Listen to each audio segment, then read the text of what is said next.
What's up mga guro at mga mag-aaral?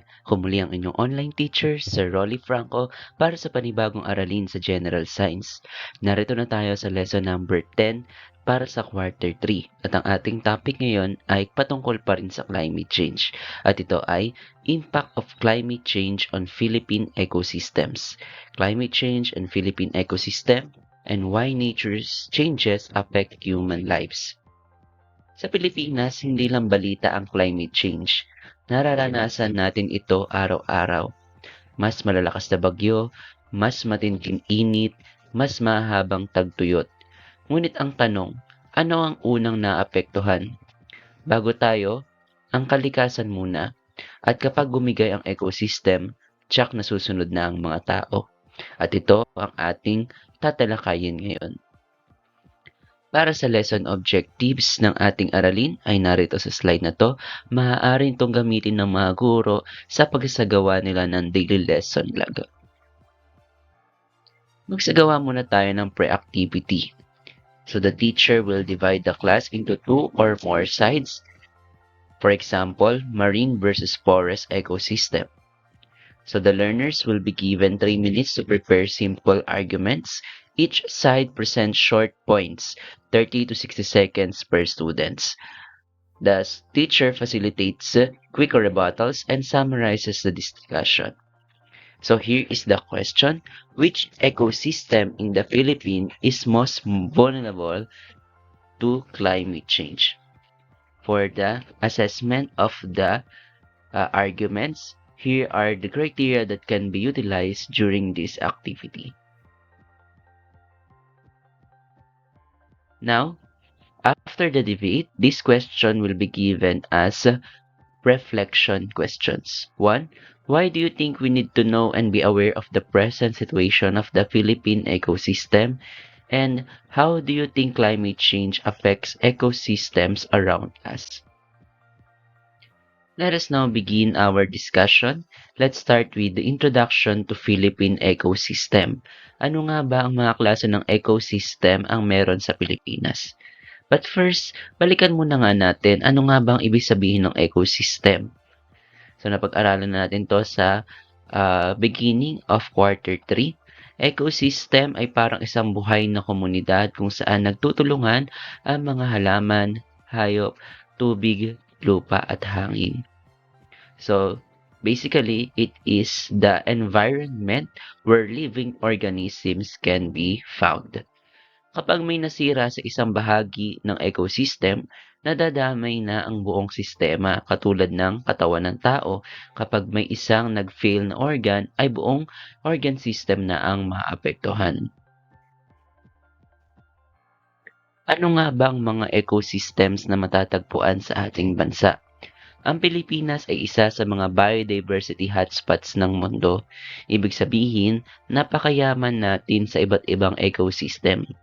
Pero dahil dito, mas vulnerable din tayo sa climate change. Ang mga ecosystem na matatagpuan sa atin ay ang marine ecosystems o ang dagat, forest ecosystem, kagubatan, coastal and mangrove ecosystem, ang mga bakawan, agricultural ecosystem, ang mga palayan o ang mga sakahan, at freshwater ecosystem, ang mga makikita sa mga ilog, mga freshwater areas. Ngayon na may idea na kayo kung ano ang ecosystem at kung anong klase ng ecosystem ang meron sa ating bansa, alamin naman natin ngayon ang mga effect ng climate change sa ecosystem sa ating bansa. Unahin na natin sa marine ecosystem kung saan matatagpuan ang mga coral reefs at ito ay binubuo ng mga dagat. Ang dagat ang isa sa pinakamahalagang ecosystem sa ating bansa. Dito umaasa milyong-milyong Pilipino para sa pagkain at kabuhayan, ngunit ito rin ang pinakamabilis maapektuhan ng climate change. Ano ang chain of effects o ano ang mga nangyayari pagkatapos dumating o maranasan natin ang climate change? Kapag umiinit ang dagat, namamatay ang coral reefs. Kapag wala ng coral reefs, nawawalan ng tirahan ang mga isda. Kapag kaunti na ang isda, bumababa ang huli ng mga mangingisda. Dito natin makikita na ang climate change ay problema ring pangkabuhayan. Sunod naman sa mga kagubatan o forest ecosystem. Ang kagubatan ay parang baga ng kalikasan. Kapag nasira ito dahil sa tagtuyot, heat stress at sunog, bumababa ang kakayahan ng Earth na kontrolin ang klima. Paano naman nangyayari sa kagubatan? Ano ang chain of effect ng climate change? Kapag humina ang puno dahil sa tagtuyot, mas madali itong masunog o mamatay. Kapag nawala ang kagubatan, wala nang hahawak sa lupa, kaya nagkakaroon ng landslide at pagbaha. Direktang panganib ito sa mga komunidad. Hindi lang yan, kapag nawala ang mga puno dahil sa kanilang pagkatuyo o dahil sa pagkasunog, nawawalan din ng tirahan ang mga hayop na nakadepende sa kanila. Coastal and mangrove ecosystems. Ang mangroves o bakawan ay natural na seawall laban sa storm surge. Ngunit dahil sa sea level rise at malalakas na bagyo, unti-unti silang nasisira o nawawala. Kapag nawala ang mangroves, wala nang sasalo sa lakas ng alon at hangin, kaya mas malaki ang pinsala ng bagyo sa mga baybaying barangay. Aside from this, kapag nawala rin ang mga mangroves, mawawalan din ng mga tirahan ang mga hayop na nagsisilbing nursery or breeding grounds ang mga mangrove. Agricultural ecosystem. Ang pagkain natin ay direktang nakadepende sa klima. Kapag nagbago ang panahon, nanganganib ang food security ng ating bansa. Ano ang chain effect nito kapag bumaba ang bilang ng ani?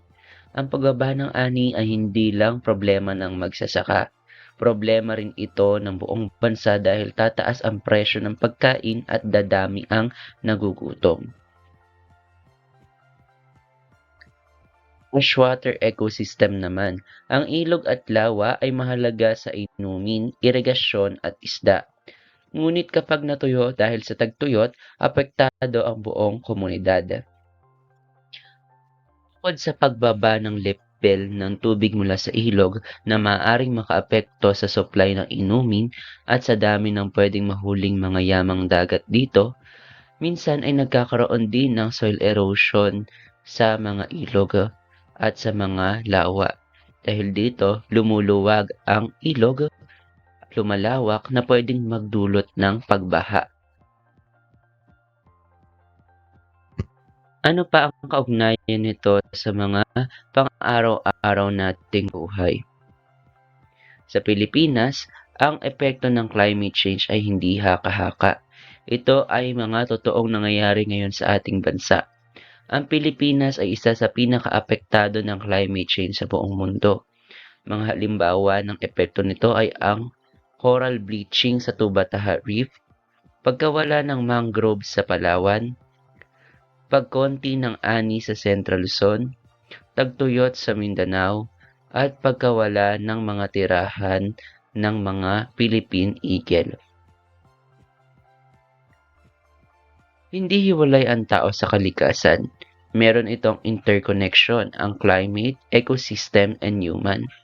Kapag nasira ang ecosystem, tayo ang direktang naaapektuhan sa pagkain, kalusugan, tirahan at kabuhayan. Ultimately, naapektuhan nito ang ating survival.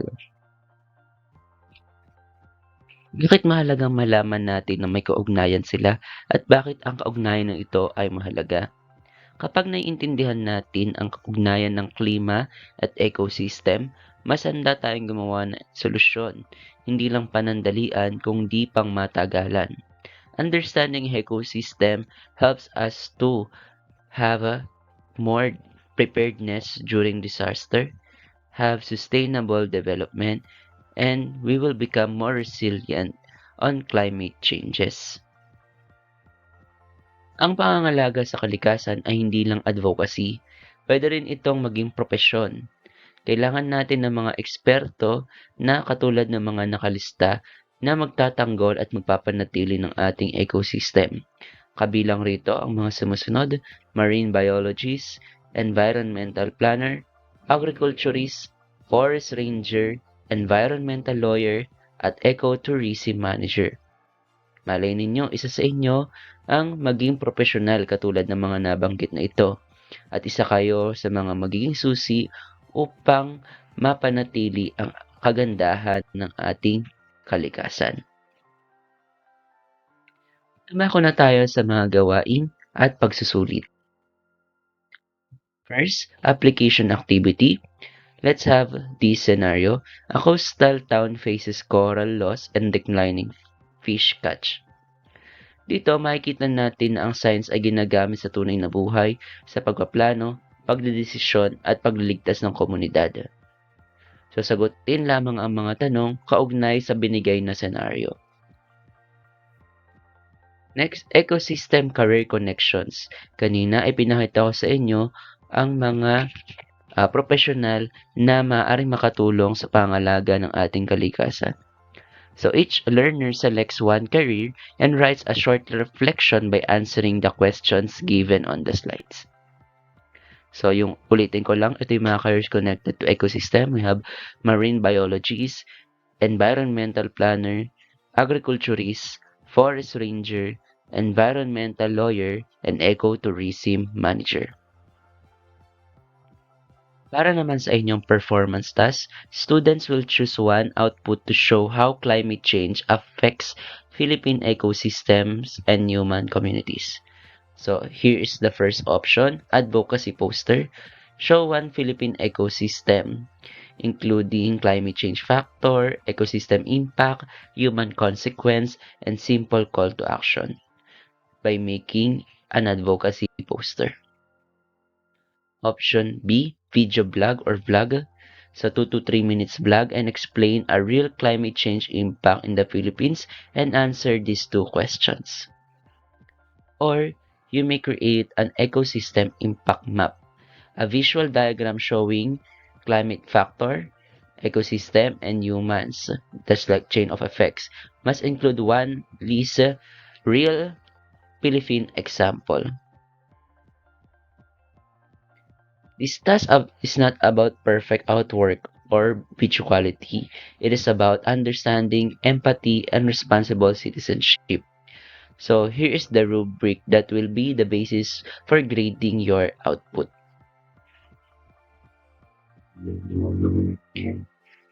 And you will also answer these guide questions after you finish your task. For your assessment, the learners will individually answer the following in their notebooks through phrases or short sentences. 1. What is an ecosystem and why are Philippine ecosystems important? 2. Name 2 impacts of climate change on Philippine ecosystems. 3. Give one example of an adaptation project and a mitigation project. 4. How do healthy ecosystem protect people from the effects of climate change? And as a student, what simple action can you do to help protect ecosystem from climate change? For our generalization and reflection, climate change impacts ecosystem, and ecosystem damage affects human life. Question: how does protecting ecosystem protect your future?